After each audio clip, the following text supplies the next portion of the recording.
Era inverno de 1848. O cheiro de pinho, serragem e terra úmida tornava o ar denso quando um carpinteiro californiano se abaixou nas águas geladas do rio American e tirou do leito alguns flocos cintilantes de ouro. O que ele segurava em sua mão daria início a uma das maiores transformações sociais, não só nos Estados Unidos, mas em toda a história da humanidade, transformando uma tranquila fronteira mexicana em um território americano próspero, para sempre chamado de Estado Dourado. Em poucos meses, a Califórnia se tornou um farol para sonhadores, trapaceiros e aventureiros de todos os cantos do mundo. Eles vieram em busca de fortuna e, nessa busca, transformaram a terra, seu povo e o destino dos próprios Estados Unidos, para o bem e para o mal. Para Pegadas da Fronteira. Esta é a história da corrida do ouro na Califórnia, suas promessas, seus perigos e as empolgantes lendas, lições e folclores que deixou para trás.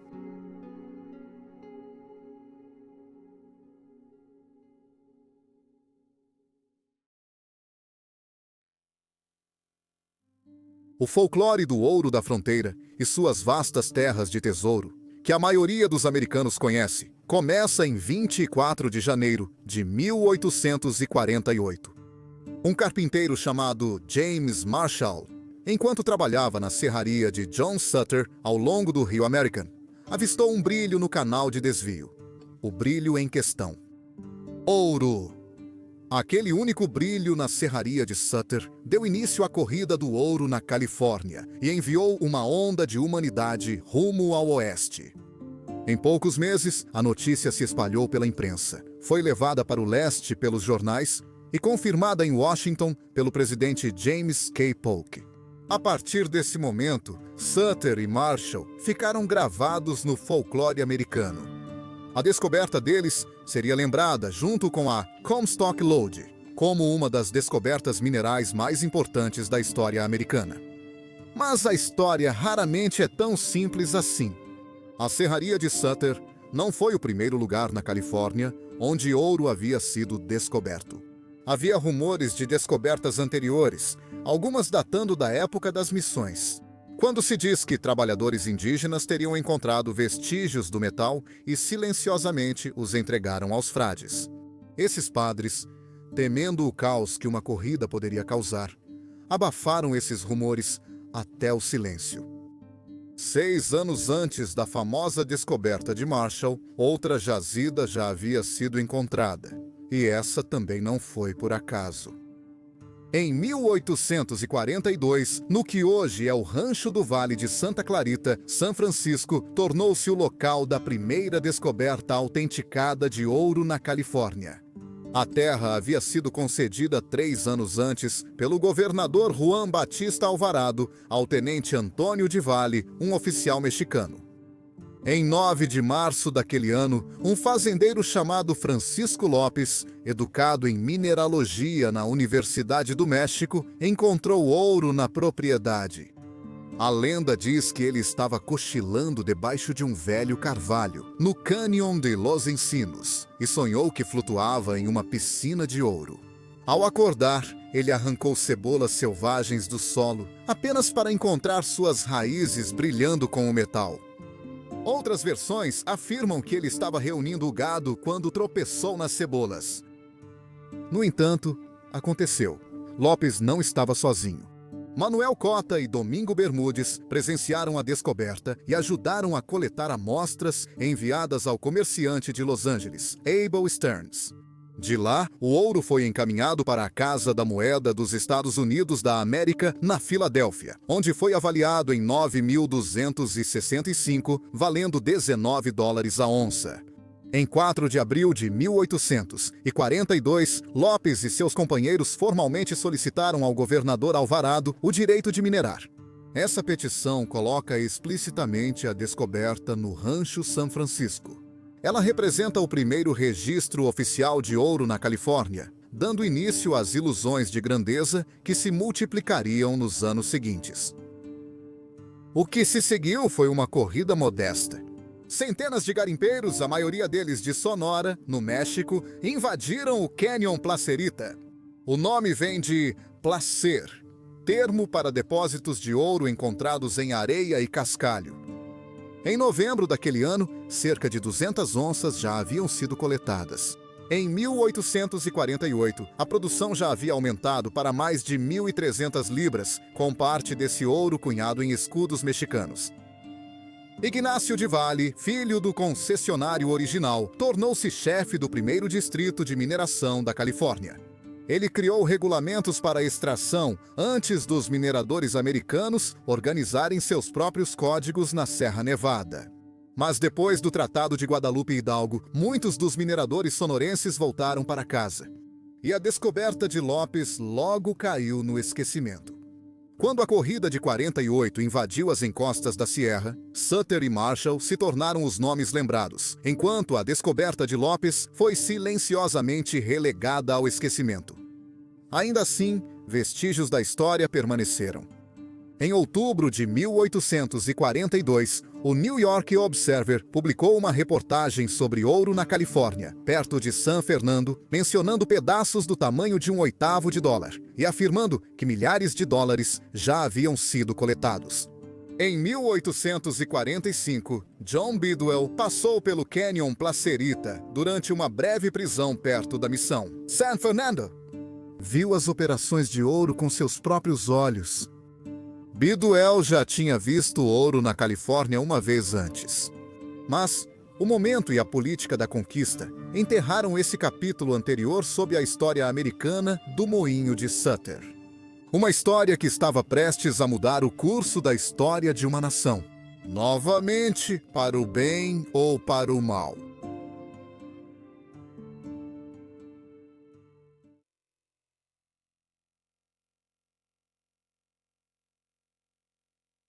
Alta Califórnia, a terra que um dia se tornaria o estado da Califórnia, já havia vivido sob 3 bandeiras antes mesmo de o ouro ser descoberto em Sutter's Mill.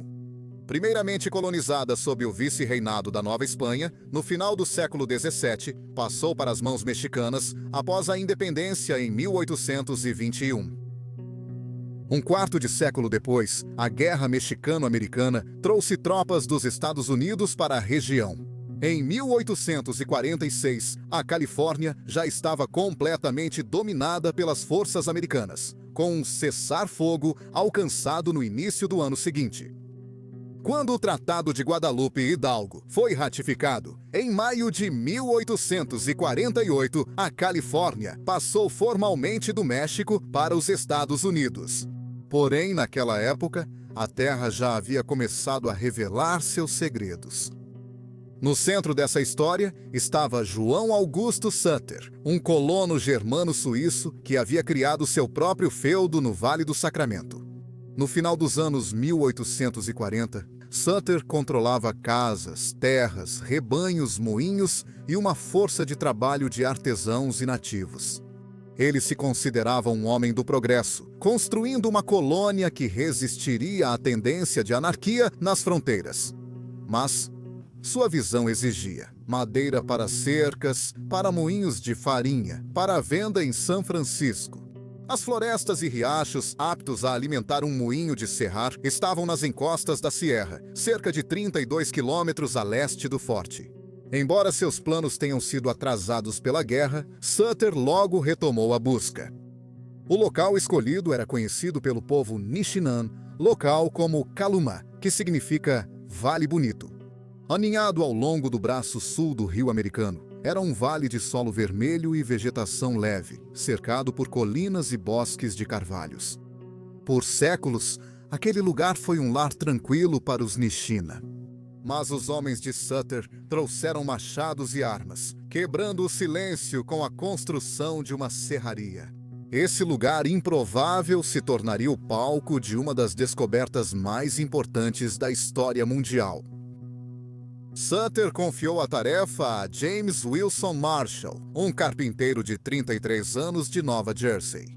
Marshall havia vagado para o oeste pela fronteira, trabalhando como fazendeiro e mecânico antes de finalmente chegar à Califórnia.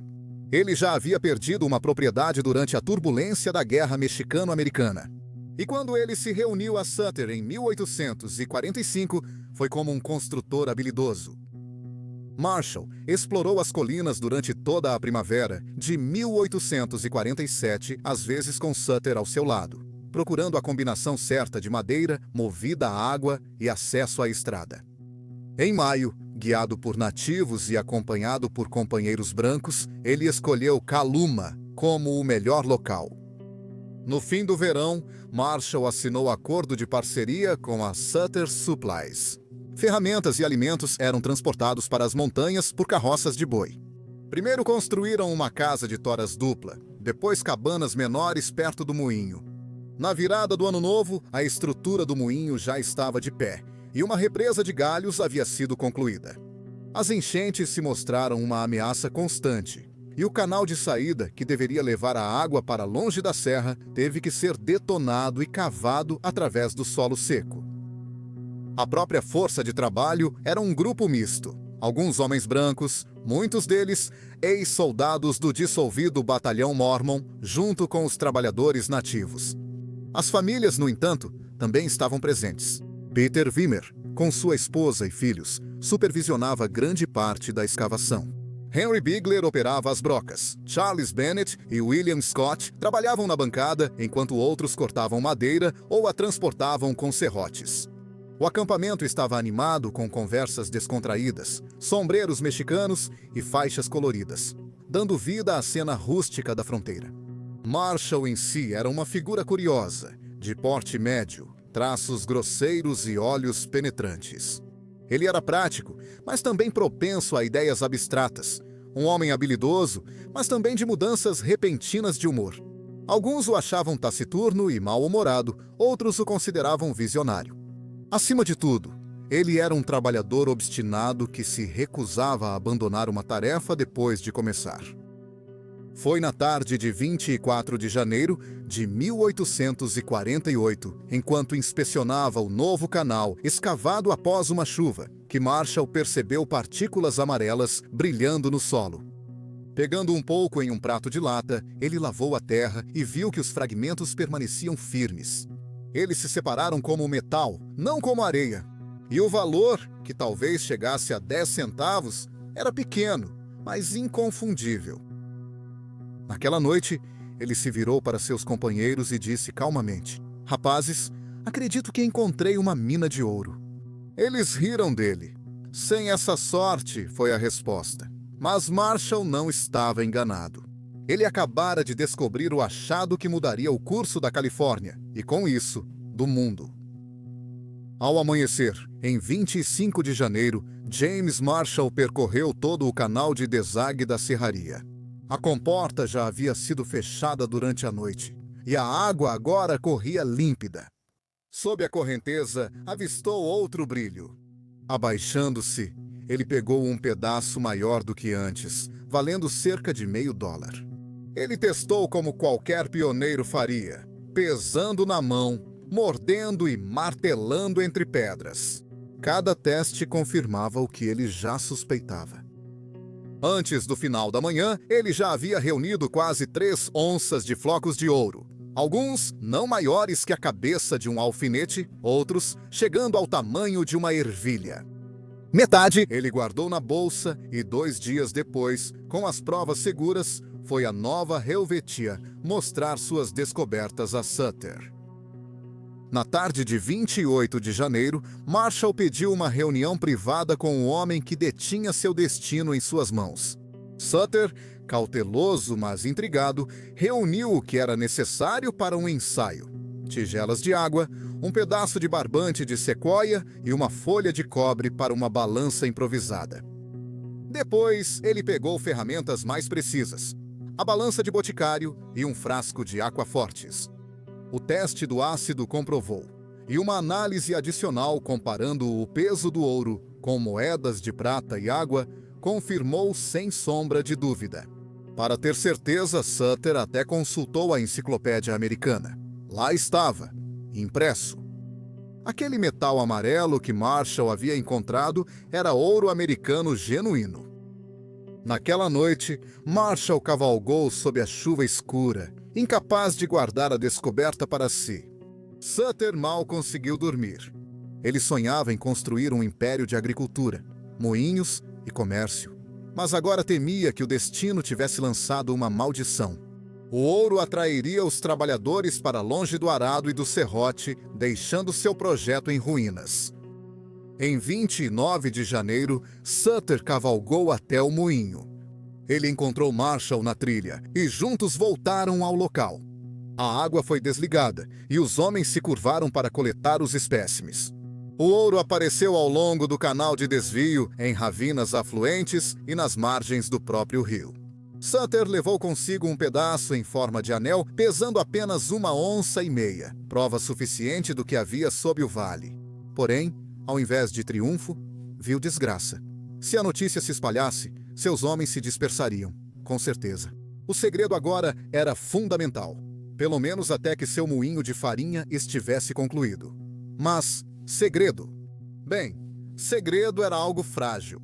No dia 10 de fevereiro, Sutter quebrou o segredo ele mesmo, escrevendo ao general Valejo sobre uma, abre aspas, rica mina de ouro.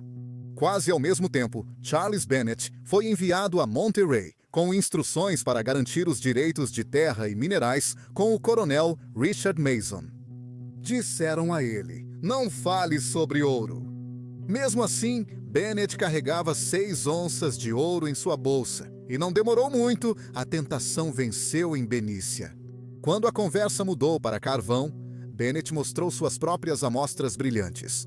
Em São Francisco, ele mostrou as amostras para Isaac Humphrey, um homem com experiência em mineração na Geórgia, que confirmou, sem nenhuma dúvida, que sua descoberta era real. Em Monterey, Mason não deu garantias legais, mas Bennett não resistiu e se gabou da descoberta. O segredo se espalhou mais. Ainda assim, um carroceiro suíço encarregado de transportar provisões, claro, bebeu demais e revelou a história na cidade. Depois de receber amostras da família Wimmer, a própria escuna de Sutter levou ouro rio abaixo, onde homens como Folsom, John Bidwell e, eventualmente, o lojista Samuel Brennan ficaram sabendo da descoberta. O que era sussurro entre operários do moinho agora se espalhava rápido pelos assentamentos.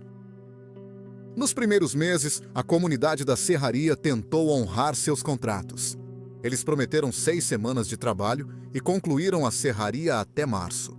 Mas aos domingos, o trabalho deles mudava da madeira para a areia do rio. Usando apenas facas no começo, eles raspavam ouro das margens, ganhando de 3 a 8 dólares por dia. Balanças de madeira rústicas pesavam o pó, em comparação com moedas de prata mexicanas, embora as primeiras estimativas subvalorizassem o metal em 16 dólares a onça. Em fevereiro, as descobertas se multiplicaram. Em 6 de junho, Henrique Bigler e Jaime Barger obtiveram 10 dólares em ouro do outro lado do rio. Em 2 semanas, Bigler estava minerando discretamente sob o pretexto de caçar, aumentando sua coleta diária de meia onça para mais de 1. Em outra ocasião, Marshall e Jaime Gregson encontraram o Live Oak Bar, por acaso, e coletaram quase 1 litro de ouro com as próprias mãos. A notícia logo se espalhou pelo batalhão Mormon, escreveu Bigler aos colegas. No fim de fevereiro, homens como Sidney, Willis e Hudson testavam o solo por conta própria. Logo, Mormon Diggings e Mormon Island estavam marcados nos mapas dos primeiros mineradores. Alguns do batalhão, ainda obrigados pelo dever de chegar a Salt Lake, resistiram à tentação. Mas outros, bem, a resistência era impossível. Eles viajaram no navio Brooklyn ou marcharam com um batalhão pelos desertos, chegando ao Forte Sutter precisando de provisões. Enquanto esperavam por suprimentos, eles também descobriram ouro. Em abril e maio, muitos já estavam ao longo do rio, alguns ganhando até 250 dólares por dia na Ilha dos Mormons. Em 17 de junho, eles iniciaram a longa jornada ao leste. Uma caravana de 45 homens e uma mulher partiu, todos animados. No dia da independência de 1848, ao cruzar a serra, eles comemoraram com tiros de canhão. Ainda assim, as montanhas cobraram seu preço. No Vale Pleasant, a tragédia aconteceu quando 3 pioneiros foram mortos em um ataque. Ainda assim, os sobreviventes continuaram em frente. Eles carregavam consigo não apenas carroças e provisões, mas também a notícia do ouro da Califórnia, que agora não podia mais ser contida. O potencial para a migração para o oeste estava transbordando. Sonhos de pepitas douradas dançavam nas cabeças de inúmeras pessoas que finalmente queriam realizar suas esperanças de uma fortuna americana. A febre do ouro era o diagnóstico. A prescrição: construir a estrada de tijolos amarelos.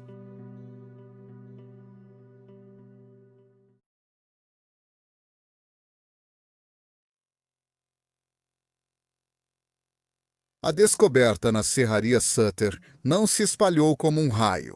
No começo, ela circulava em conversas sussurradas, pouco mais do que outro boato em uma terra já acostumada com falsas promessas.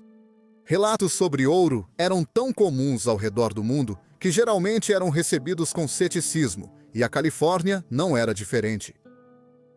Em fevereiro e março de 1848, homens influentes como Vallejo, Semple e até o capitão Folsom riram das notícias.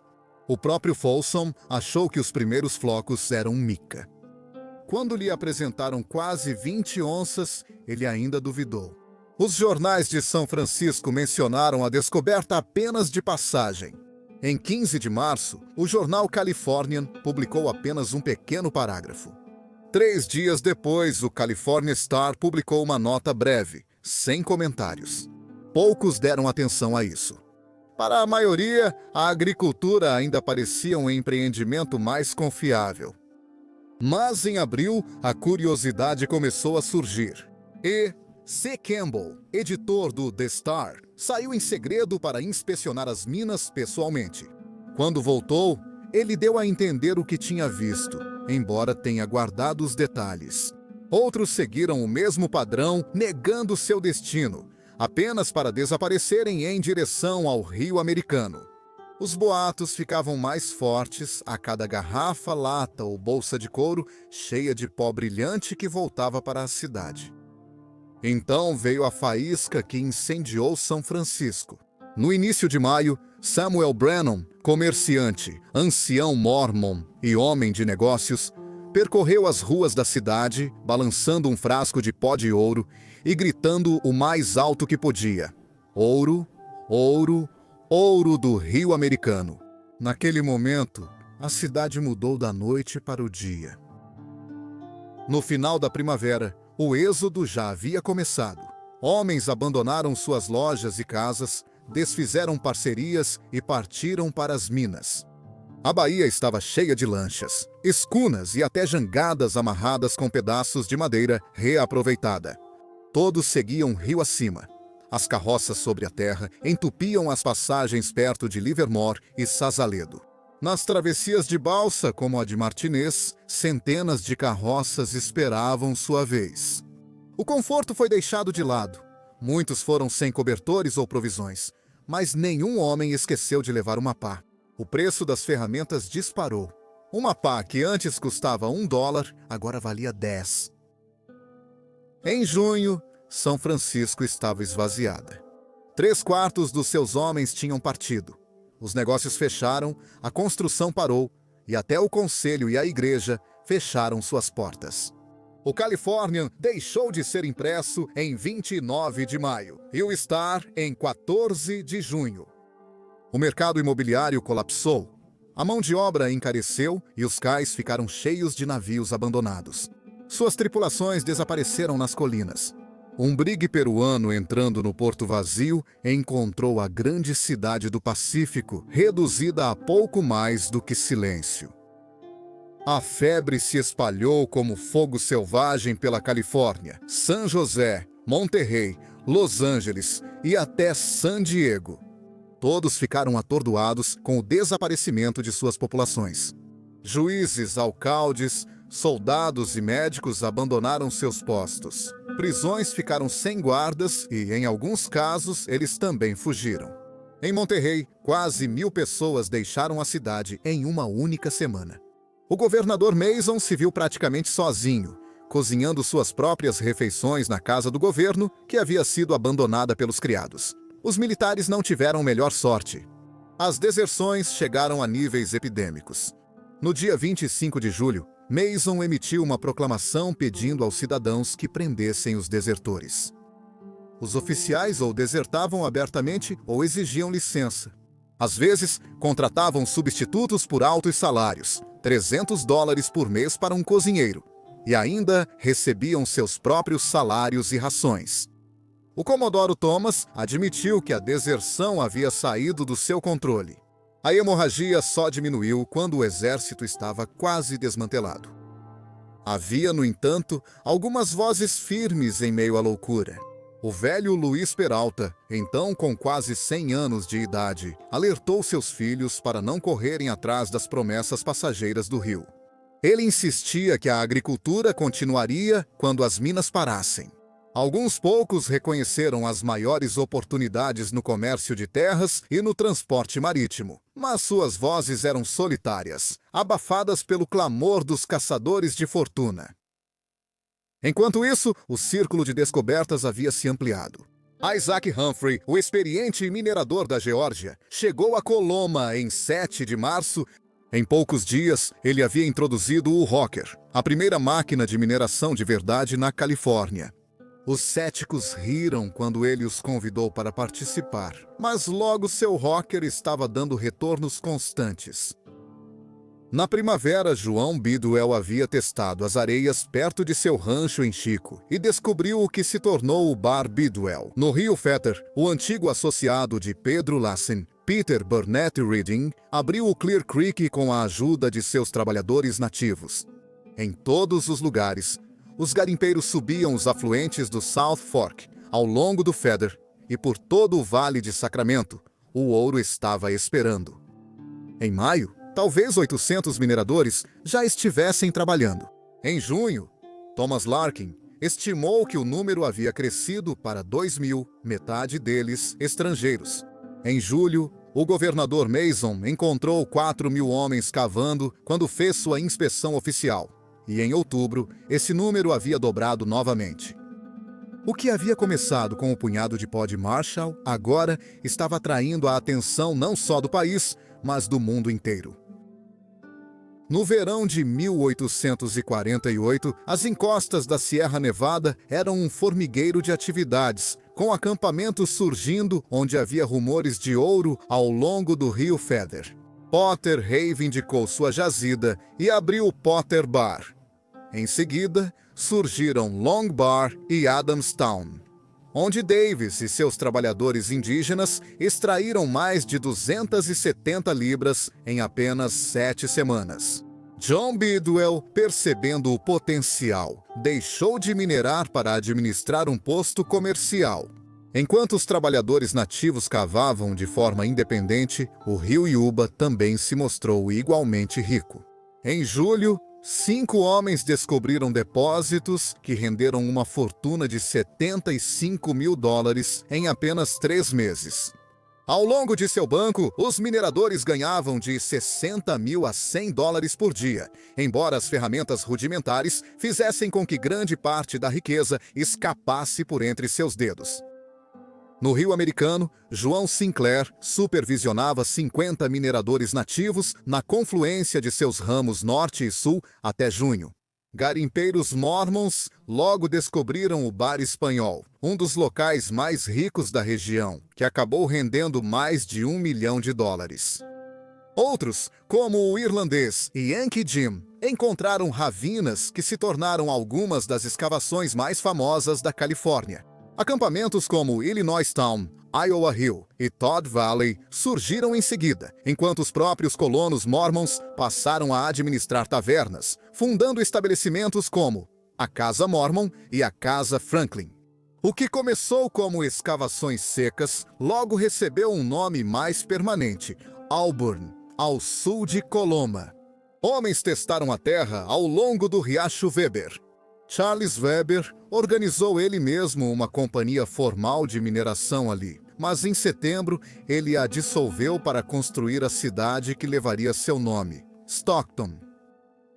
Enquanto isso, surgiram novas escavações próximas, como o infame acampamento de Hangtown, depois chamado Placerville.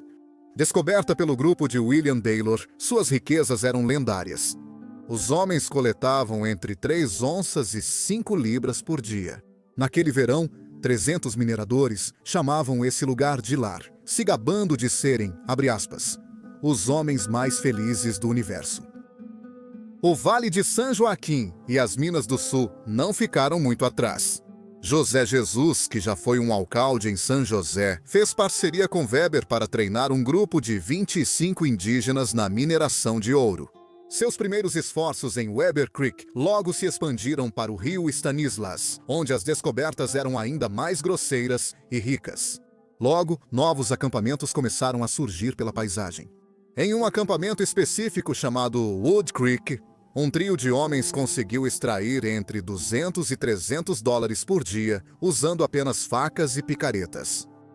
Mais ao sul, Antônio Coronel de Los Angeles chegou com um grupo em agosto de 1848, guiado tanto por rumores quanto por encontros ao acaso, com homens já carregando sacos de ouro. O grupo dele teve sorte em Pater, extraindo 40 ou 50 onças por dia. Um minerador sonorense chamado Chino Tiridor encontrou uma jazida tão rica que encheu uma bandeja em poucas horas, apenas para perder tudo em uma noite de jogo. Essas histórias se tornaram comuns. A facilidade de obter riqueza rápida só era igualada pela velocidade com que ela sumia. No outono, Sonora havia surgido como o grande centro do sul, com seus mineiros mexicanos dando ao acampamento seu nome e seu caráter. No final de 1848, toda a extensão aurífera da Califórnia, que ia do rio Feather ao norte até Tuolumne ao sul, já havia sido prospectada. Os mineiros eram um grupo diversificado: mormons, califórnios, mexicanos, franceses, canadenses, habitantes do Oregon, trabalhadores nativos e muitos, muitos outros.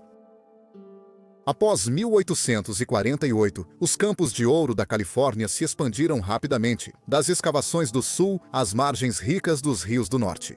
No fim, o rio American virou o centro de tudo, com seus canais de flume, abastecendo acampamentos como Coloma, Placerville e Georgetown. O condado de Nevada ganhou fama com o veio azul e as primeiras descobertas de quartzo em Grass Valley, enquanto Yuba, Sierra e Plumas produziram pepitas impressionantes e leitos de cascalho profundos. Mais ao norte, Shasta, Trinity e Eureka prosperaram. E ao sul, a grande jazida de Amador, Calaveras e Mariposa prometia fortunas repentinas em ouro grosso. Mesmo quando as cadeias costeiras passaram a se dedicar ao carvão e ao mercúrio, o mosaico de acampamentos e condados juntos definiu a lendária fronteira mineradora da Califórnia. A vida nos acampamentos tinha um ritmo conhecido: riquezas rápidas, muitos rumores, e o som das bateias de ouro misturado aos dados e garrafas. Para cada fortuna conquistada, outra era perdida na mesa de cartas.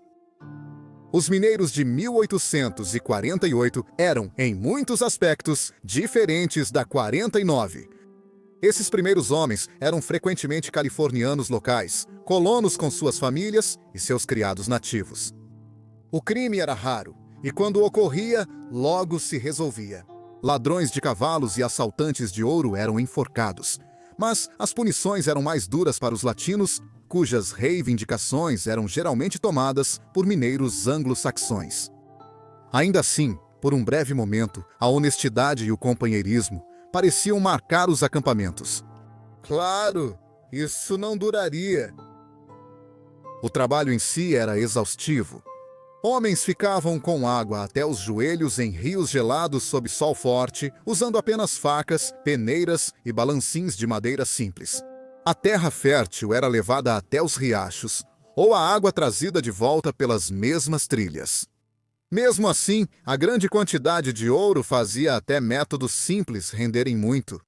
Os ganhos médios chegavam a 1 onça por dia.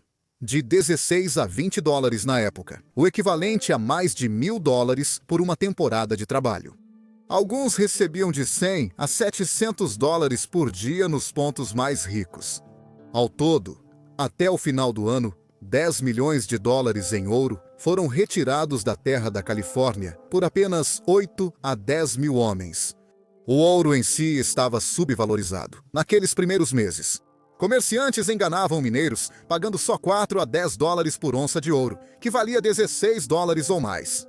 No início, as tribos nativas trocavam ouro por pouco, mas depois passaram a exigir taxas fixas. Mesmo assim, os preços inflacionados consumiam os ganhos: 20 dólares por uma jarda de chita, 30 onças por um sarape.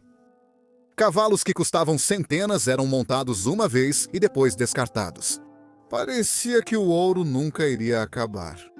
Mas as dificuldades corroíam as margens. Doenças eram muito comuns. Febre, disenteria e escorbuto assolavam os acampamentos. O abrigo era basicamente barracos de galhos ou cabanas rústicas. Com as chuvas de outubro, os rios transbordaram, as áreas de mineração foram inundadas e a temporada chegou a um fim abrupto. Muitos homens voltaram para as cidades esfarrapados, doentes e sem um tostão. Outros permaneceram, construindo assentamentos permanentes a partir do caos. No centro de tudo estava o Forte Sutter, o núcleo das minas do norte e do centro. Mercadorias cruzavam seus portões, lojas, balsas, carroças, comerciantes, mineradores e nativos, enchendo o antigo posto avançado antes tranquilo.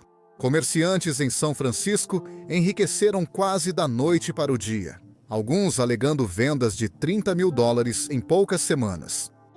Para Sutter e Marshall, no entanto, a descoberta que havia colocado tudo isso em movimento trouxe apenas ruína.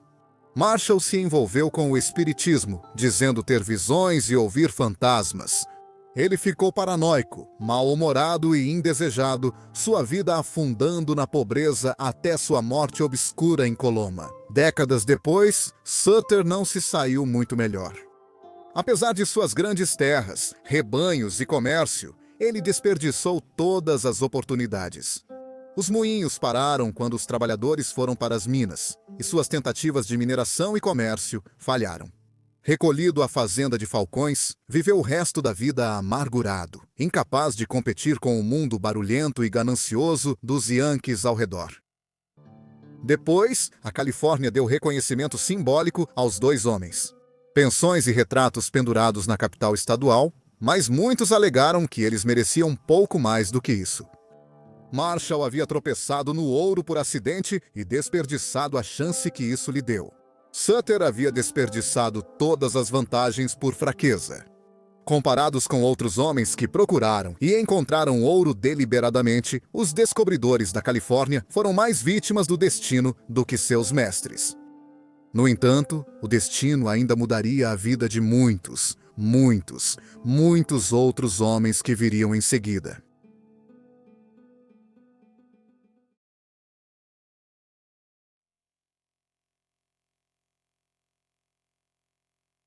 Os dias quentes de 1848 já estavam em andamento, e o boato sobre o ouro da Califórnia começava a escapar dos vales da Sierra e atravessar o Oceano Pacífico. No começo, eram pouco mais do que sussurros.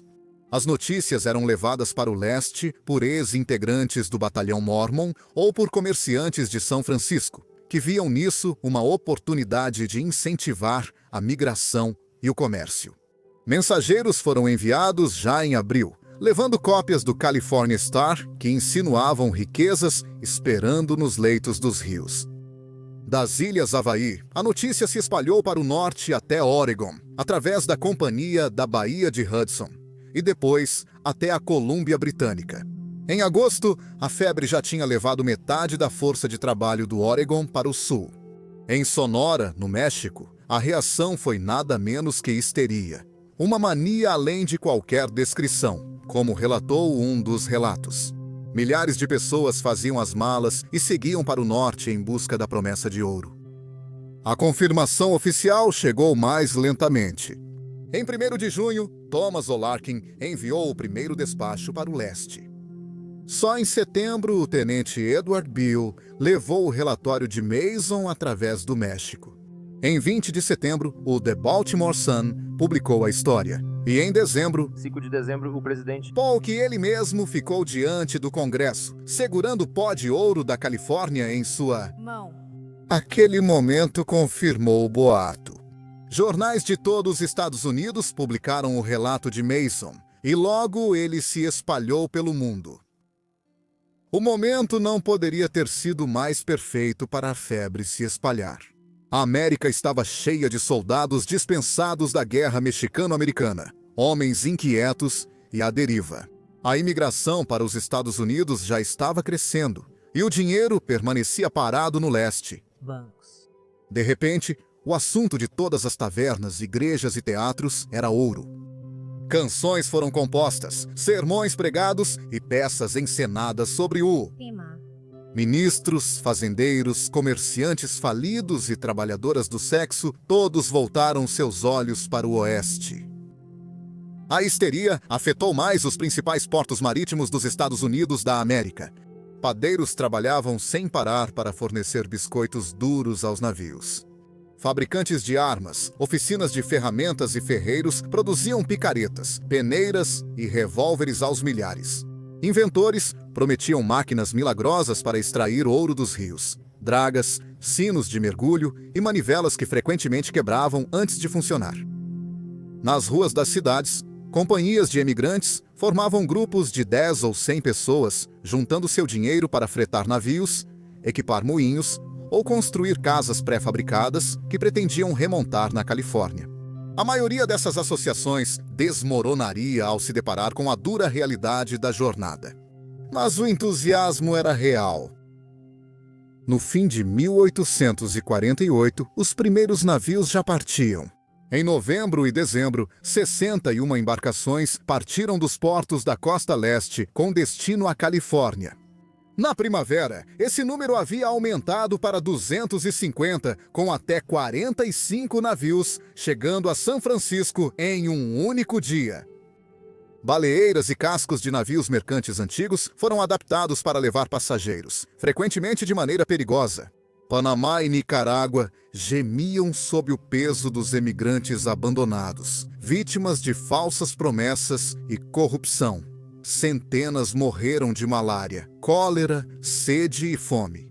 Mesmo assim, seguiram em frente. Os homens que faziam essa jornada eram, em sua maioria, respeitáveis. Os comerciantes, os balconistas e os fazendeiros que podiam pagar as tarifas elevadas. Mas, espalhados entre eles, estavam os jogadores, os criminosos e os excluídos, todos esperando se reinventar nas escavações. A maioria era formada por homens jovens e fortes. Poucas mulheres viviam ali, e as que moravam perto da costa preferiam cruzar o mar. Os homens do interior esperavam a primavera e a abertura das trilhas por terra. A febre da Califórnia não era um monopólio americano. Em Londres, Inglaterra, 5 companhias de ouro foram criadas no início de 1849, com mais de 1 milhão de libras em capital. Navios foram equipados em quase todos os portos europeus. Na China, a promessa da montanha de ouro atraiu milhares. O espírito de aposta da época alimentava a corrida. Nas Filipinas, especialmente em Manila, o pessoal também pegou a febre. As Ilhas Marquesas viram soldados abandonarem seus postos. No sul, na Austrália, os muros das cidades estavam cobertos com avisos dourados da Califórnia. Em setembro de 1848, navios já levavam peruanos e chilenos para o norte, sua partida até precedendo a grande migração americana. Os que cruzaram o Panamá tornaram-se os mais celebrados. Os chamados Novos Argonautas, como os jornais os chamavam. As comparações míticas eram feitas com facilidade. Jazão e os argonautas buscaram o velocino de ouro. Agora, os americanos perseguiam o pó dourado pelo portão dourado. A febre era descrita como uma doença, cujas vítimas eram os caçadores de ouro, cujo próprio sangue parecia envenenado pela ganância e pela esperança. A companhia de navios, A vapor do Correio do Pacífico, incorporada em 1848, tornou-se a principal artéria dessa migração. Seus 3 navios, o Califórnia, o Oregon e o Panamá, foram lançados justamente quando a notícia alcançou um público global. O Califórnia partiu de Nova York em outubro, chegando ao Panamá em janeiro de 1849. Foi lá que o caos reinou. Milhares de pessoas lotaram a cidade de Chagres, entupindo suas ruas lamacentas e tavernas apodrecidas.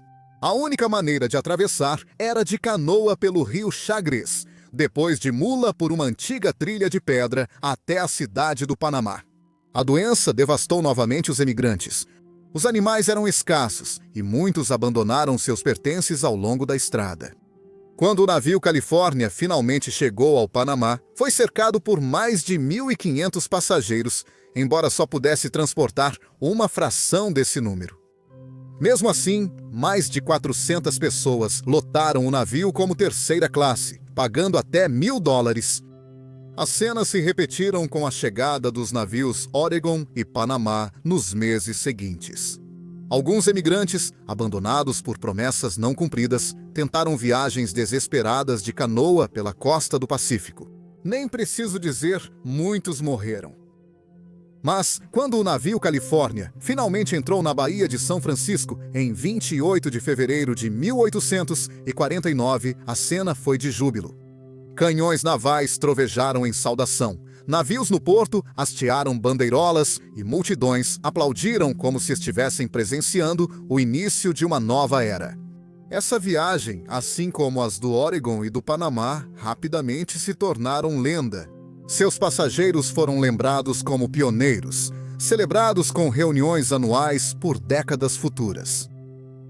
Na primavera de 1849, a enxurrada de pessoas que chegava à Califórnia vinha não só pelo mar, mas também cruzando o vasto e inóspito coração do continente. A migração por terra igualou a corrida marítima em ritmo e escala, embora suas provações fossem infinitamente mais duras. Essas caravanas de carroças eram herdeiras dos levantamentos de Fremont, da jornada de Bidwell na década de 1840 e das trilhas do Oregon e dos Mormons antes deles.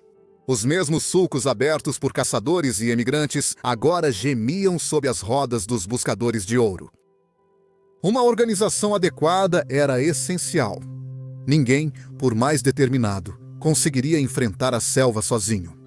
As caravanas se uniam para proteção e logística, elegendo capitães para liderá-las. Juntando dinheiro para carroças, bois e seus mantimentos, os fazendeiros que já possuíam gado e carroças tinham uma vantagem enorme. Homens pobres iam para o oeste conduzindo equipes ou como assistentes. Os principais pontos de encontro eram as cidades do rio Missouri, St. Joseph e Independence, onde, no final de abril, cerca de 20.000 emigrantes estavam acampados, esperando a grama crescer nas planícies. Em maio e início de junho, o êxodo oficial começou. Longas fileiras de carroças seguiam para o oeste sob bandeiras com frases como "Rumo às Minas". Os primeiros dias eram quase festivos. Homens cantavam junto às fogueiras, mulheres cozinhavam e crianças brincavam entre as carroças. A viagem iniciava ao amanhecer, parava à tarde e terminava com as carroças em círculo para servir de curral e garantir segurança. Mas logo a realidade se impôs. Houve disputas sobre liderança, rotas e regras. As caravanas se separaram e homens amotinados seguiram seu próprio caminho. As dificuldades da trilha eram implacáveis. Das pradarias de capim alto, os emigrantes seguiram para planícies estéreis, depois para pântanos, desertos e montanhas. O Rio Platte, as Colinas Negras, o South Pass, o Rio Green e o Fort Hall marcavam a lenta marcha rumo ao oeste, cada ponto de referência conquistado ao preço do esgotamento. Além disso, estava o rio Humboldt, levando a uma terra devastada de poeira alcalina e miragens cintilantes que os pioneiros chamariam de Vale da Morte. O gado caía morto aos milhares, carroças eram abandonadas e abutres e coiotes seguiam as caravanas aflitas. Quando os sobreviventes chegaram ao Vale do Sacramento, muitos estavam a pé, magros, febris, e suas carroças eram apenas destroços. Em 1849, um novo terror os acompanhava: a cólera. A doença varreu do Vale do Mississippi até os acampamentos de carroças, atingindo com mais força aqueles que partiram mais tarde. Cerca de 5.000 pessoas morreram na trilha naquele ano. Túmulos alinhavam à beira da estrada, muitos deles abertos por lobos. O medo ficou tão grande que, às vezes, os doentes eram abandonados. Embora também houvesse exemplos comoventes de devoção, com famílias permanecendo unidas até o fim amargo. Para muitos, a cólera era o castigo divino de Deus devido à sua cobiça por ouro. A jornada não foi sem suas visões. Búfalos e antílopes ocupavam o horizonte do Rio Platte, enquanto caçadores caçavam alces e perus selvagens. Mesmo assim, os rios podiam ser mortais. Travessias de balsa e ferry frequentemente acabavam em desastre. Mulheres e crianças enfraquecidas pelo escorbuto, febre e fome eram as que mais sofriam, muitas vezes forçadas a caminhar milha após milha sob o sol escaldante. Alguns emigrantes pararam em Salt Lake City, trocando suas carroças e ferramentas com os Mormons por provisões. Outros seguiram em frente em pequenos grupos, muitos dos quais pereceram no deserto. Grupos de resgate enviados da Califórnia salvaram alguns, mas não todos. Os atrasados de 1850 se saíram ainda pior. Enganados por promessas de provisões baratas na Califórnia, partiram sem mantimentos suficientes. O excesso de pessoas os forçou a subir para terras áridas, onde milhares de animais caíram e a cólera voltou. Com fúria, a neve bloqueou as passagens, prendendo grupos inteiros de uma só vez. Muitos comeram carniça, beberam de poças envenenadas ou simplesmente sucumbiram ao desespero. Relatos da migração daquele ano falavam de sofrimento. Aspas, sem precedentes. Nem todos usaram a Rota do Norte. Milhares entraram pelo sul, seguindo a trilha de Santa Fé, a antiga trilha espanhola ou a Rota do Curandeiro de Cook, atravessando os desertos do Arizona até Los Angeles. Outros chegaram pelo Texas ou por portos marítimos mexicanos. Até o final do ano, cerca de 10.000 recém-chegados haviam entrado na Califórnia, aproximadamente 39.000 pelo mar e 42.000 por terra, com milhares a mais vindo pelo México. Os que sobreviveram à difícil jornada por terra chegaram à Califórnia cautelosos e endurecidos. Eles eram, em sua maioria, fazendeiros e pessoas da fronteira, resistentes, trabalhadores autossuficientes, e muitos escolheram ficar, fincando raízes na nova terra.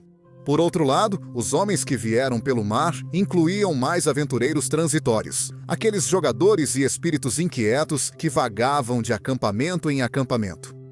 Juntos, como os recém-chegados 49ers, eles formaram a base de uma nova sociedade californiana.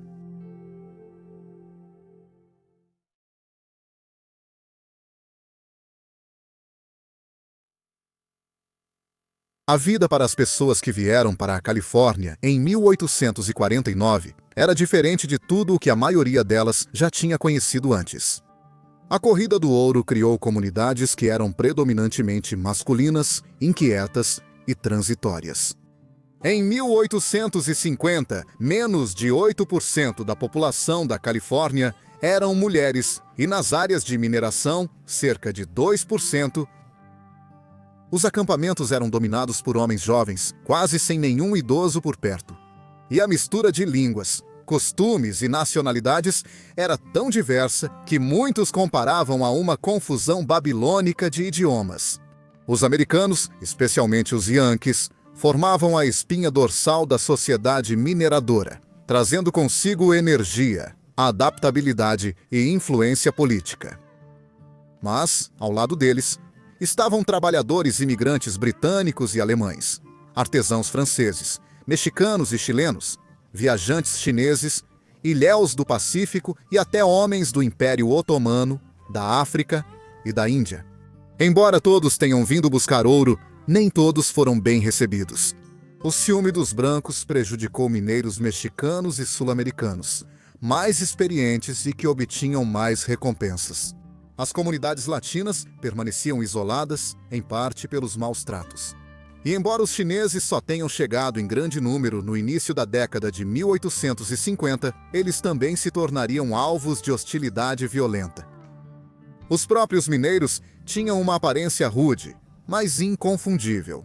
Camisas de lã vermelhas ou azuis, lenços no pescoço, calças enfiadas nas botas, pistolas no cinto, cabelos compridos e barbas por fazer. Os jogadores se destacavam com um toque mexicano mais extravagante, faixas coloridas, chapéus largos e correntes de ouro. Nas cidades, especialmente em São Francisco, uma pequena classe de homens começou a se vestir com casacos pretos e cartolas. Mas entre os mineiros, esse tipo de vaidade era desprezado. Mãos limpas e camisas brancas eram típicas de pregadores ou jogadores, não de quem usava picaretas e bateias. A igualdade era imposta pelo costume e pela lei. Apelidos como Sandy, Pete ou Jack Pernalongas quebravam a formalidade, e parcerias entre companheiros eram frequentemente mais leais que laços de sangue. A Califórnia gerou uma energia peculiar nesses anos. Os homens trabalhavam com um vigor que surpreendia os viajantes, cavando, carregando e garimpando por horas sob o sol escaldante, depois apostando ou bebendo até altas horas da noite. A imprudência parecia permear o ar. Poucos pretendiam ficar. A maioria sonhava com um grande achado que lhes permitisse voltar para o leste em triunfo. Ainda assim, a generosidade igualava a ganância. Pechinchar era mal visto, e os garimpeiros muitas vezes davam de graça, certos de que encontrariam mais ouro no dia seguinte. Os salários estavam entre os mais altos do mundo, com trabalhadores comuns ganhando $1 por hora e artesãos muito mais. As antigas classes sociais se misturaram. Advogados cavavam valas, balconistas viraram comerciantes e fazendeiros, especuladores de um dia para o outro. Mas com a prosperidade veio a desordem. No começo, os acampamentos de mineração eram surpreendentemente seguros. Objetos de valor ficavam sem vigilância, e estranhos eram confiáveis, mas isso mudou rápido. Fugitivos e andarilhos começaram a chegar em massa, e o crime aumentou drasticamente. O roubo era visto como mais ultrajante que o assassinato, mas ambos eram comuns. Duelos ocorriam abertamente, frequentemente anunciados antes, enquanto linchamentos e justiça com as próprias mãos viraram rotina, sobretudo nos distritos norte e central. Até mesmo São Francisco recorreu a comitês de vigilantes em 1851, quando sua força policial se mostrou ineficaz. Os acampamentos eram dominados por valentões, jogadores e vagabundos, enquanto mineradores honestos tentavam manter a ordem. Doença e morte eram companheiras constantes. O trabalho árduo, o abrigo precário e a má alimentação levavam a febres, reumatismo, escorbuto e doenças pulmonares. A cólera atingiu Sacramento em 1850, matando 15% da cidade. Muitos imigrantes chegavam já enfraquecidos pelas viagens, espremidos em navios imundos, com água contaminada e comida estragada. Os invernos traziam fome, e o suicídio não era incomum entre os desamparados. Os médicos eram poucos e caros, os hospitais superlotados, e os enterros muitas vezes eram feitos de forma precária e em covas rasas. Os mineiros às vezes interrompiam o trabalho para uma procissão solene por um colega falecido. A escassez de mulheres deixou sua própria marca na sociedade da Califórnia. Nos acampamentos, uma mulher sozinha era vista como espetáculo, geralmente trabalhadora do sexo, e nas cidades, elas dominavam o palco público nesses primeiros anos. Como as mulheres eram raras, eram frequentemente idolatradas. Homens endurecidos choravam ao ver uma garotinha, e praticamente qualquer mulher de comportamento respeitável podia esperar se casar. À medida que mais mulheres chegaram na década de 1800, 1950, especialmente aquelas mais instruídas e com a intenção de formar lares, o tom da sociedade foi mudando lentamente em direção à estabilidade.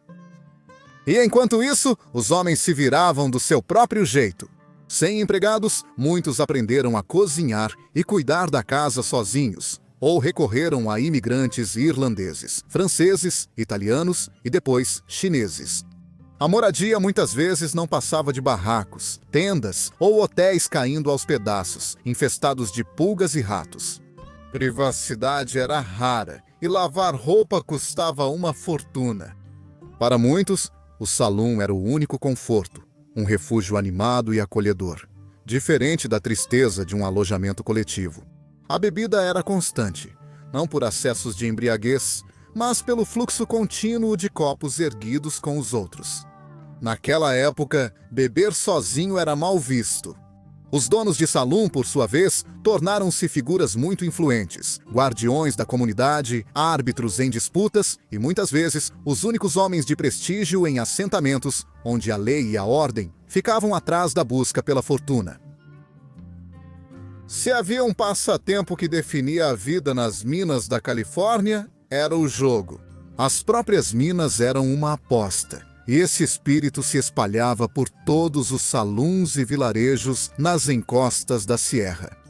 Quase todo assentamento ostentava mesas de jogo, e em São Francisco, as casas de apostas se transformaram em salões elaborados e chamativos, iluminados por luzes brilhantes.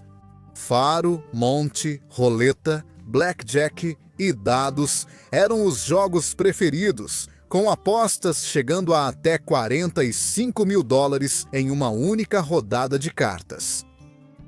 Os apostadores mexicanos eram conhecidos pela calma na mesa, enquanto diziam que os americanos jogavam com paixão selvagem e imprudente. Os apostadores respeitáveis e profissionais cultivavam um certo ar de elegância em seu modo de se vestir.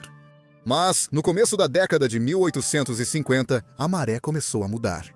São Francisco proibiu o jogo aos domingos em 1851. E embora as cartas nunca tenham realmente desaparecido das regiões de mineração, a febre foi mais intensa naqueles primeiros anos.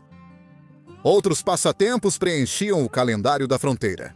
Loterias oferecendo joias, terras e até casas eram comuns, e esportes sangrentos herdados da era mexicana prosperaram. Touradas, rinhas de galos e até brutais disputas que colocavam touros contra ursos atraíam multidões entusiasmadas. Lutas de prêmio e corridas de cavalos também tinham seu espaço, assim como celebrações públicas, fogos de artifício, desfiles e bailes formais. As missões e jardins que antes eram centros tranquilos da vida na Califórnia foram transformados em locais festivos de encontro. Em 1849, artistas profissionais já haviam se juntado às peças amadoras que os mineradores encenavam em cidades como Sonoma e Monterey. Mas foi São Francisco que se tornou um centro para o teatro, com seu Teatro Nacional e o Teatro Jenny Lind. Ambos inaugurados em 1850, foram destruídos várias vezes por incêndios recorrentes na cidade.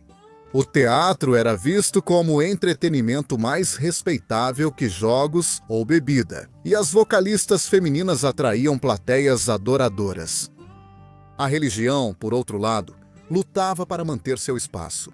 Para muitos, a longa viagem para o oeste havia quebrado antigos hábitos de observância do sábado.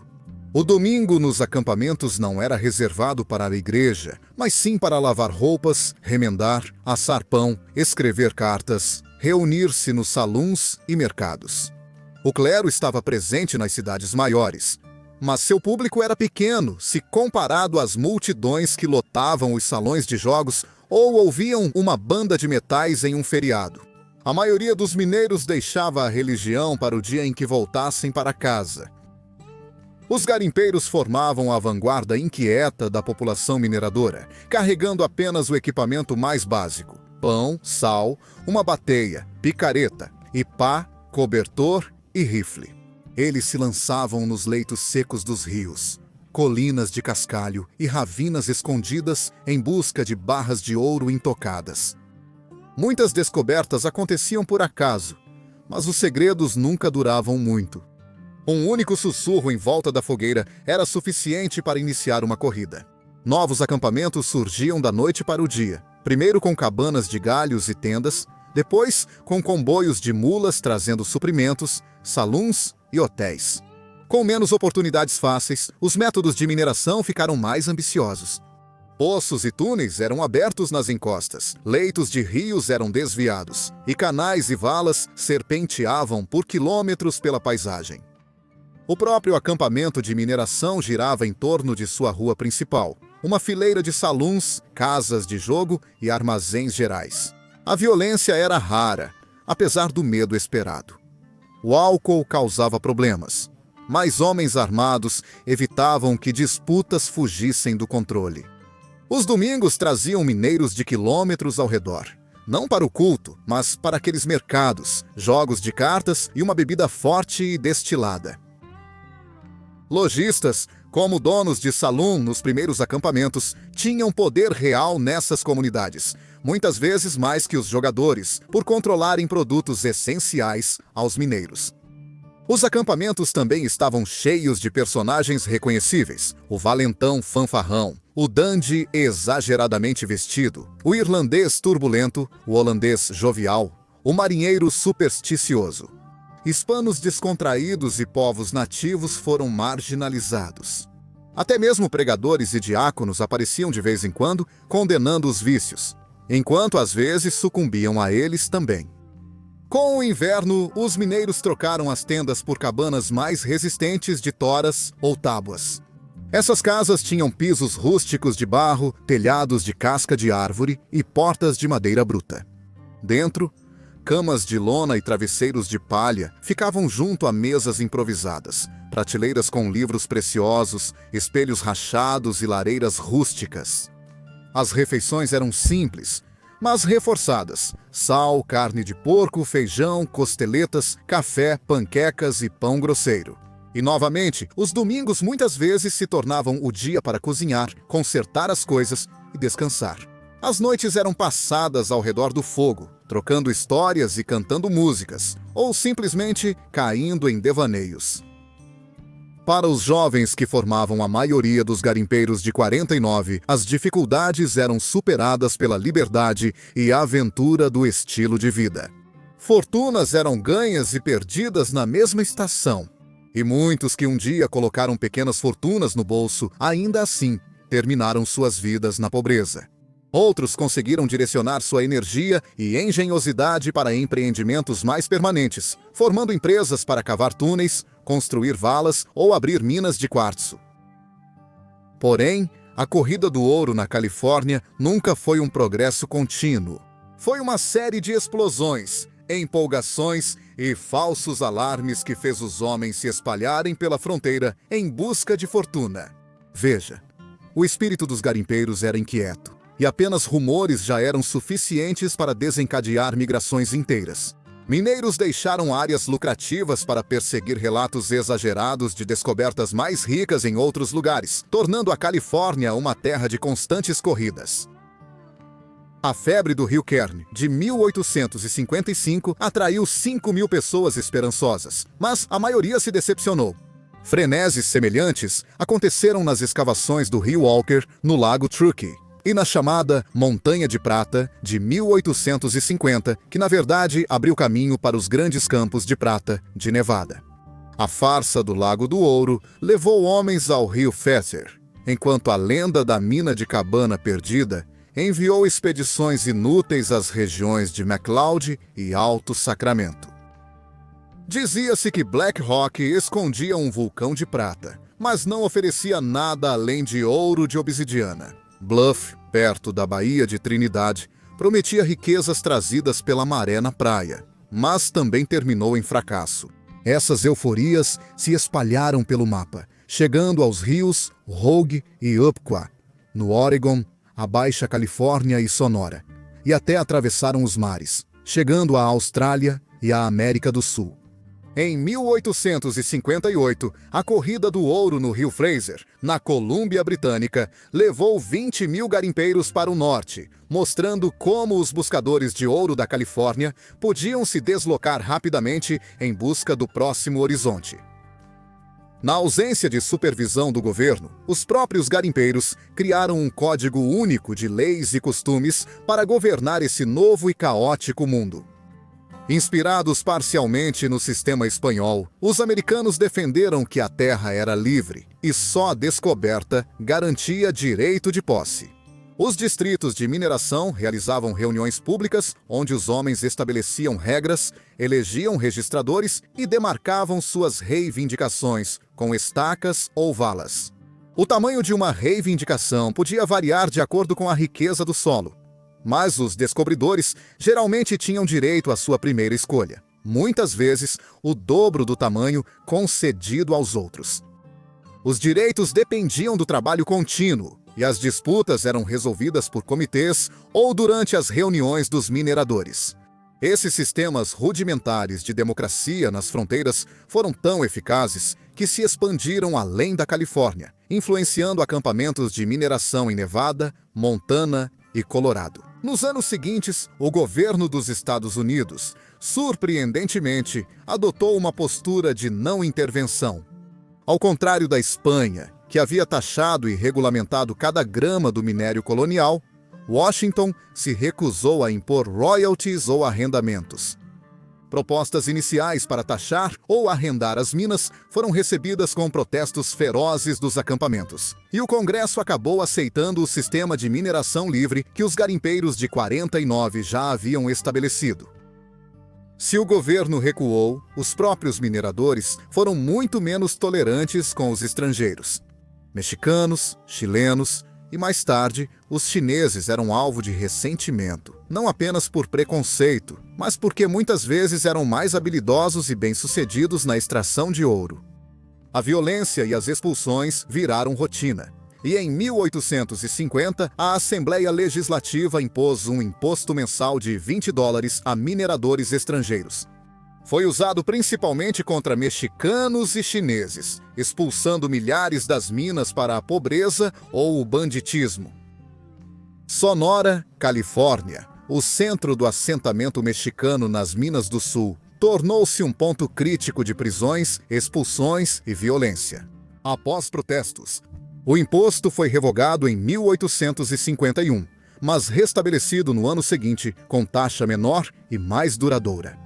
Mexicanos, chineses e franceses foram os mais afetados por esses assédios, apreensões e exclusão, enquanto até mesmo os californianos nativos, supostamente cidadãos dos Estados Unidos, foram levados ao desespero e à perda de suas posses. Em meados da década de 1850, a hostilidade anti-chinesa, mencionada anteriormente, havia superado todas as outras como a principal característica do conflito racial na Califórnia. Com a redução do ouro de superfície, a necessidade levou os homens a inovar. O rocker e a pan deram lugar ao long tom em 1850, que aumentou a eficiência em 5 vezes. Logo depois, o sluice, nada mais do que um long tom estendido, multiplicou ainda mais os rendimentos e se tornou a ferramenta padrão dos mineradores. Depois, houve desvios de rios, uso de dragas e testes com areia de praia, mas muitos fracassaram. A mineração hidráulica trouxe a verdadeira revolução. Introduzida em 1853, ela usava água sob alta pressão para derrubar encostas inteiras em calhas, substituindo centenas de trabalhadores pela força da água. Redes massivas de valas, canais e reservatórios surgiram para alimentar os monitores, e os custos caíram de dólares por jarda cúbica para meras frações de centavo. Enquanto isso, alguns garimpeiros passaram a buscar quartzo. Desde os primeiros dias, muitos acreditavam que a grande veia-mãe seria encontrada nas veias de rocha dura da serra. A empolgação atingiu o auge em 1849, com as descobertas em Mariposa, e o primeiro moinho de quartzo foi construído em Grass Valley, em 1850. As análises prometiam minério de 10 a 100 vezes mais rico do que qualquer outro no exterior. Mas a realidade se mostrou menos generosa. Bolsões superficiais enganaram investidores. Os custos de recuperação foram maiores que o esperado e muitos acabaram arruinados. Aqueles com veios mais ricos ou métodos mais baratos perseveraram. E em 1855, mais de 60 moinhos estavam operando, produzindo mais de 4 milhões de dólares em ouro. A Califórnia, através de tentativa e erro, introduziu inovações que estabilizaram a indústria e deram um futuro real à mineração de quartzo. Mas foi a enorme variedade de ouro na Califórnia que mais fascinou os mineradores. No Rio Kern, ele era pálido, com prata. No Stanislaus, quase puro. O condado de Butte ostentava a maior pureza, quase 990 de 1000. Pepitas eram raras, mas lendárias, e nenhuma mais do que a descoberta de Calaveras em 1854, pesando 161 libras e avaliada em 30 mil dólares. Carson Hill produziu pedaços valendo 2 milhões de dólares, enquanto Wood Creek e outras escavações em Sonora renderam bolsões ricos medidos em libras, não onças. Ainda assim, a mineração era uma loteria. Um homem podia tirar uma fortuna do chão, enquanto seu vizinho não ganhava nada. Iniciantes tinham sorte, enquanto mineradores experientes falhavam. Em média, os mineradores em 1852, o ano de pico para os buscadores de fortuna individuais, ganhavam cerca de 600 dólares cada, mal 2 dólares por dia. Mesmo assim, o fascínio da independência, a vida nos acampamentos e a promessa de tesouros mantinham os homens cavando, depois que os depósitos mais ricos já tinham acabado. Para quase todos, a corrida do ouro terminou sem riquezas, apenas com sobrevivência. E às vezes, nem mesmo isso. No início de 1850, a Califórnia já era uma grande produtora de ouro para o mundo. Em 1849, as minas renderam cerca de 40 milhões de dólares. E apenas 3 anos depois, esse número já havia subido para 60 milhões. E a produção se manteve em níveis impressionantes por muitos anos. O crescimento foi impulsionado por novos territórios, ferramentas aprimoradas como sluice e longtom, e mais tarde, pelo poder hidráulico e moinhos de quartzo. Mas o brilho desses números esconde o verdadeiro custo. Para cada dólar de ouro extraído, estima-se que 3 dólares eram consumidos no processo, com equipamentos, mão de obra, transporte e desperdício. Além do balanço financeiro, as perdas eram muito mais sombrias. Tesouros esgotados em outras nações, famílias inteiras destruídas, homens mortos por febre, acidentes ou violência. A corrida do ouro enriqueceu a união, mas também afrouxou a moral, incentivou o vício e o jogo, alimentou o crime e o derramamento de sangue, e deixou cicatrizes de desperdício e imprudência. A própria natureza carregou as feridas mais profundas. Solos férteis foram levados embora. Encostas foram devastadas, depósitos de cascalho nu, vales e riachos sufocados. Antes límpidos, agora corriam turvos de lama e mercúrio. No entanto, desse caos surgiu uma transformação em escala global. O ouro da Califórnia impulsionou o comércio ao redor do mundo, abrindo mercados e dando novas oportunidades para indústrias em dificuldades. Inspirou outras corridas do ouro, da Colômbia Britânica à Austrália, e deu início a migrações que mudaram a face dos continentes. Para os próprios Estados Unidos, os benefícios foram enormes. A súbita riqueza da Califórnia impulsionou a jovem nação meio século à frente em suas ambições no Pacífico. Isso impulsionou a construção da Ferrovia do Panamá, o sonho de uma linha de navios a vapor transcontinental e, mais tarde, a Grande Ferrovia Transcontinental. O fascínio pelo Pacífico ajudou a abrir portas na China e no Japão. E em casa, demonstrou como os princípios democráticos americanos podiam prosperar mesmo na fronteira mais selvagem. Do deserto, os mineradores criaram uma sociedade estável e politicamente ativa em poucos anos, tendo os acampamentos de mineração no centro dessa mudança. As escavações eram mais do que locais de trabalho, eram verdadeiros berços de autogoverno.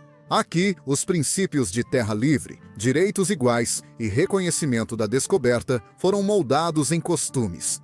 Os mineiros se orgulhavam da igualdade. Em teoria, Todo homem tinha voz, embora, na prática, os mais barulhentos e ousados muitas vezes influenciavam os novatos tímidos. O preconceito racial era intenso. E ainda assim, a necessidade de sobrevivência unia homens de muitas nações. A experiência com caravanas overland e a política da fronteira deu aos americanos um talento para a organização.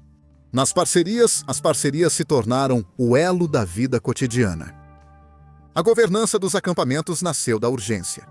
Em disputas, os mineradores faziam reuniões públicas, criavam regras e nomeavam responsáveis. Surgiram comitês inteiros, frequentemente liderados por homens com experiência jurídica ou bom senso. O tamanho das reivindicações, o tempo de posse e a ordem no acampamento eram regulamentados artigo por artigo, votados ao ar livre. Os registradores mencionados mantinham os registros, registravam as reivindicações e mediavam disputas. Em disputas mais graves, os mineradores reuniam júris e juízes no local. Convenções periódicas abordavam questões amplas de ordem e aprimoramento, e grandes acampamentos formaram conselhos permanentes. Alguns acampamentos menores mantiveram o sistema de alcalde, emprestado da prática mexicana. Mas, sob os americanos, ele se tornou menos autocrático e mais baseado na equidade. Em 1850, a lei estadual passou a vigorar. Os alcaldes foram substituídos por juízes de paz, e novas cidades foram apressadamente incorporadas. Muitas dessas primeiras incorporações foram motivadas por especulação, e a corrupção logo se seguiu. Cargos eram vendidos ao maior lance, recursos desviados. A justiça se curvava para proteger os bem relacionados. Os acampamentos de mineração, apesar de toda a sua dureza, muitas vezes aplicavam uma justiça mais rápida, severa, mas também mais imparcial do que os tribunais de São Francisco ou Sacramento. A localização desses assentamentos era escolhida não pelo conforto, mas pela proximidade com o ouro. Barracas e abrigos de galhos foram substituídos por barracões, casas de madeira e, por fim, estruturas de tijolos, frequentemente erguidas em locais inóspitos, como vales profundos, ravinas ou planícies arenosas. A água sempre era escassa ou excessiva. A erosão atormentava as obras, e a sujeira se acumulava mais rápido do que as melhorias. E ainda assim, a permanência foi se estabelecendo. Jornais eram impressos, obras de abastecimento de água e esgotos eram instalados, lampiões a gás iluminavam as ruas. Acampamentos como Sonora, Columbia, Placerville e Cidade Nevada cresceram e se tornaram cidades e sedes de condado, ancorando regiões inteiras de comércio e governo. Os nomes desses lugares carregavam sua própria poesia da fronteira. Alguns mantiveram títulos santos em espanhol, outros preservaram termos indígenas, enquanto os americanos forneceram um vocabulário mais rude. Barra, planície, corrida, ravina. Muitos nomes vieram de incidentes ou de homens. Ravina do Burro, Planície do Pôquer, Cidade do Gancho. Cada um uma história gravada no mapa. No final, os 49ers da Califórnia não apenas extraíram riquezas do solo, mas também esculpiram uma paisagem duradoura de cidades, leis e instituições que transformaram a Califórnia de uma fronteira selvagem em um estado digno de seu nome dourado.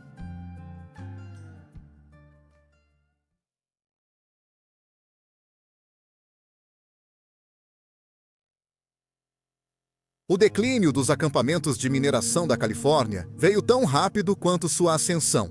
Muitos colapsaram em poucos anos, abandonados assim que o ouro fácil da superfície se esgotou. A instabilidade definiu a era.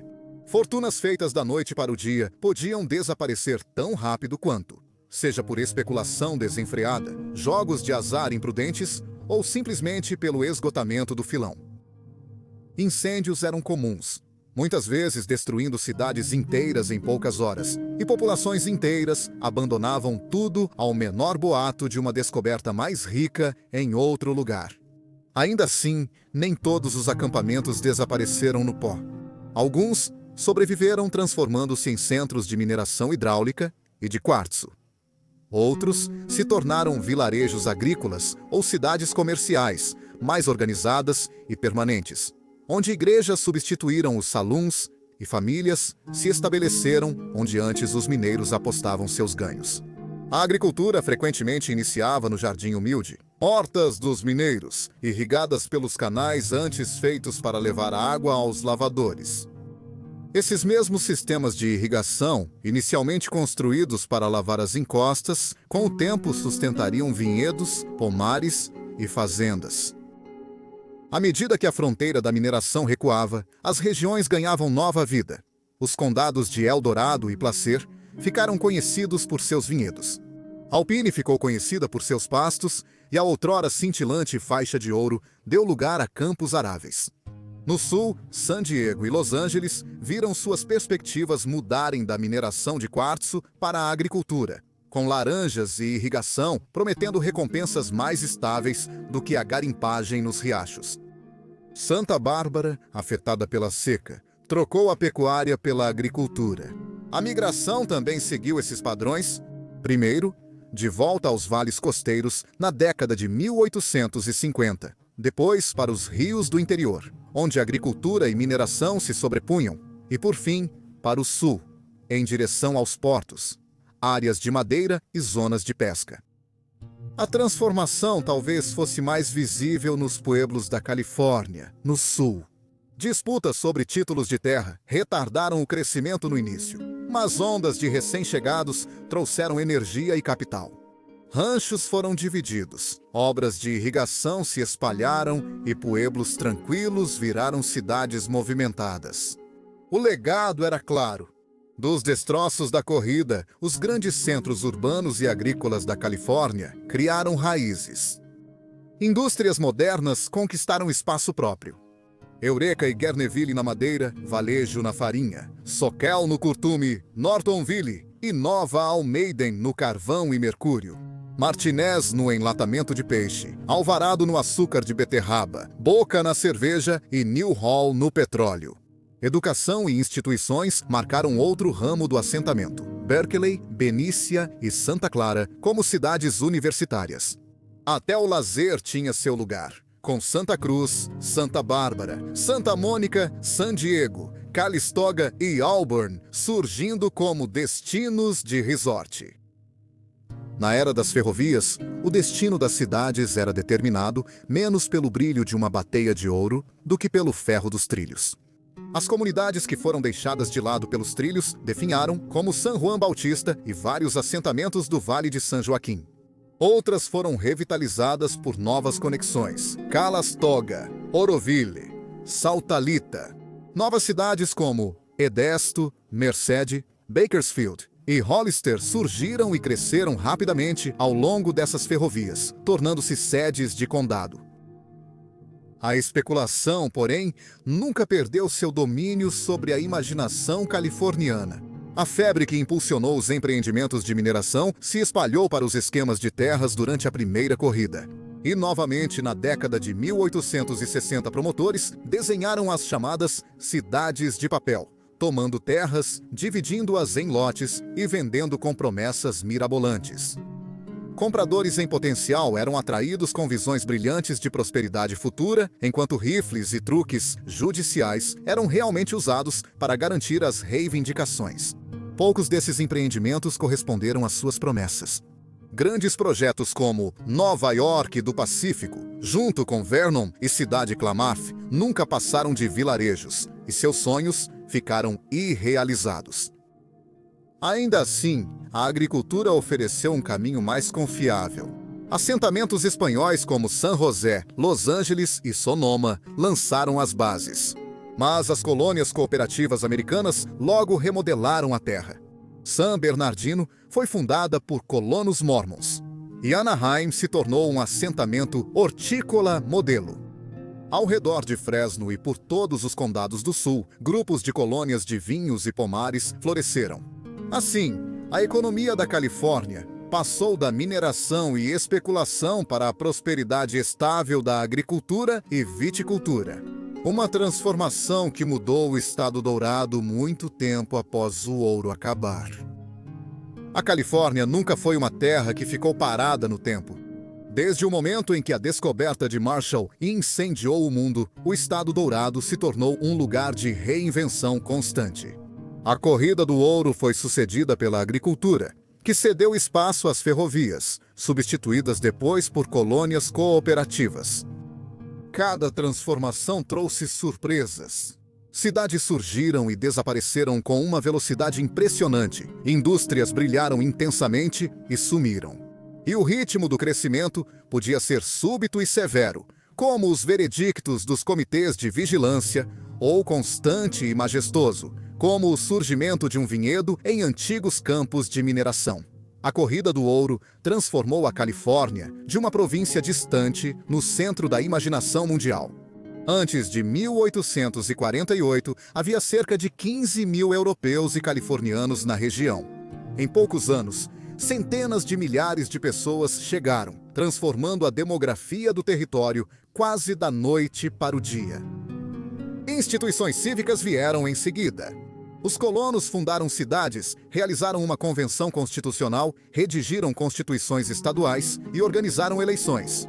Em menos de 2 anos, a Califórnia foi admitida na União como o 31º estado, sob o compromisso de 1850. No dia 9 de setembro, uma segunda corrida do ouro logo se seguiu, não de minério, porém, mas de agricultura. À medida que campos, pomares e vinhedos ganhavam prioridade, estradas, escolas, igrejas e organizações cívicas se multiplicaram, construindo permanência onde antes reinava o caos. São Francisco, que tinha apenas 500 pessoas em 1847, já contava com 150 mil em 1870. O transporte melhorado conectou o estado ao leste inicialmente, com a Ferrovia do Panamá em 1855 e navios da Pacific Mail Steamship Company. O mundo também sentiu o impacto. Agricultores do Chile, Austrália e Havaí alimentaram os mineradores, fabricantes britânicos enviaram mercadorias e a China forneceu casas pré-fabricadas e roupas. E o ouro da Califórnia em si inundou os mercados estrangeiros, elevando os preços e estimulando investimentos de Londres a Xangai. Nos Estados Unidos, o súbito influxo de ouro desestabilizou o delicado padrão bimetálico. Com o ouro em abundância, a prata perdeu valor, saiu de circulação e desencadeou um choque monetário que se espalhou pela economia internacional. A corrida do ouro também lançou as bases para uma conquista ainda maior. A Ferrovia Transcontinental, cujo início das obras foi em Sacramento em 1863, foi financiada em parte pelos lucros das minas. Em 1869, a linha foi concluída. A Califórnia, antes a meses de viagem de navio ou carroça, agora ficava a dias de trem. O Pacífico finalmente foi ligado ao Atlântico. De volta aos acampamentos de mineração, a estranha e muitas vezes sem lei sociedade de jovens também distorcia as regras de gênero. Com tão poucas mulheres presentes, os homens às vezes se vestiam com roupas femininas para danças ou tarefas domésticas. Em reuniões, algo tão simples como um lenço ou um remendo de estopa podia representar o papel de uma mulher. A falta de mulheres levava à sua idolatria quando presentes. No início, trabalhadoras do sexo dominavam a vida pública, mas com a chegada das famílias, a respeitabilidade foi se impondo. Culturalmente, a corrida do ouro forjou o que ficou conhecido como o chamado sonho da Califórnia. Antigas ideias do sonho americano, antes ligadas à acumulação gradual pelo trabalho e economia, foram substituídas pelo ideal de riqueza rápida por ousadia e sorte. Na Califórnia, um único achado poderia ter mudado tudo, e essa promessa de sucesso instantâneo ficou enraizada no imaginário americano muito tempo depois que as últimas pepitas foram retiradas dos rios. O próprio estado abraçou esse legado. Eureka se tornou o lema. O escudo das rodovias tinha o formato de uma pá de garimpeiro, e a rodovia estadual 49 serpenteava pelo coração da Terra do Ouro. Cidades inteiras como Colúmbia preservaram seus distritos da Corrida do Ouro como monumentos a uma era febril. Mas, por trás da riqueza, havia um custo devastador. O meio ambiente ficou marcado de forma irreparável. Soluções férteis foram levadas embora. Rios ficaram sufocados por cascalho e lodo. As corridas de peixes foram destruídas, florestas devastadas e habitats envenenados por mercúrio e outros produtos químicos. Os nativos californianos foram os que mais sofreram. Vistos como obstáculos ao progresso, eles sofreram massacres nas mãos de mineradores e milícias. Em certos dias, mais de 50 indígenas eram mortos de uma vez. A retaliação e a vingança se transformaram em massacres, muitas vezes direcionados a tribos que não tinham participado da violência anterior. Em 1852, colonos massacraram mais de 150 Wintu no massacre de Bridge Gulch. Apenas 3 crianças sobreviveram.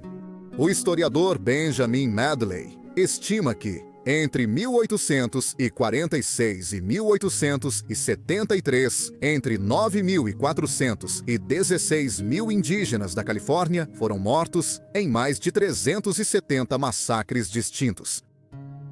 O próprio estado assumiu a responsabilidade.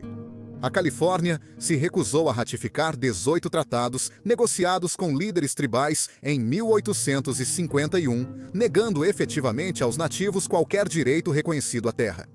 Em contraste, o governo financiou expedições paramilitares com mais de $1 milhão em verbas. O governador Peter Burnett declarou que uma guerra de extermínio continuará sendo travada até que a raça indígena se torne extinta. Ele dizia que o genocídio era a vontade de Deus. A Lei de 1850 para o governo e proteção dos índios legalizou o trabalho forçado e a escravidão, proibiu o testemunho de nativos contra colonos e permitiu a adoção de crianças indígenas. Na prática, muitas vezes servia para encobrir sequestros e trabalho forçado. Outros grupos também enfrentaram tratamento severo. Com o esgotamento das melhores terras, americanos voltaram sua frustração contra mineradores estrangeiros, principalmente mexicanos, chilenos e chineses. Leis como o imposto sobre mineradores estrangeiros e a violência de multidões e vigilantes expulsaram muitos das áreas de mineração. Comunidades mexicanas inteiras, como Sonora, resistiram, mas enfrentaram prisões, expulsões e agressões. Alguns, privados de seu sustento, tornaram-se foras da lei, alimentando ainda mais os ciclos de violência. O sentimento anti-chinês tornou-se ainda mais acentuado em meados da década de 1850, preparando o terreno para as políticas de exclusão que viriam nas décadas seguintes. Mesmo para os americanos, o preço foi alto. Cerca de 1 em cada 12 garimpeiros de 1849 morreu, geralmente por doenças, violência ou acidentes. O crime e a desordem dominavam cidades em expansão, onde comitês de vigilância e justiça popular supriam a ausência de tribunais fortes e autoridades honestas.